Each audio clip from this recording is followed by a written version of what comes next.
Local news for Monday the 23rd of April. This year's Te Nui Anzac service will see Lieutenant Colonel Hamish Gibbons speak.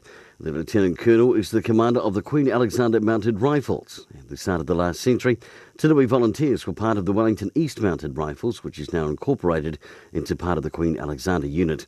The service will begin at 10:30am.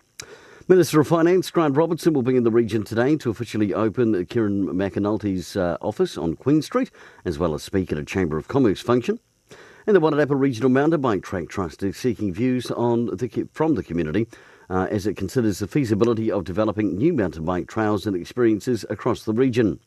And in Premier Rugby, East Coast had a 23-17 win over Ekirahuna. Martinborough thumped Marist 62-7, while Gladstone beat Greytown 26-16.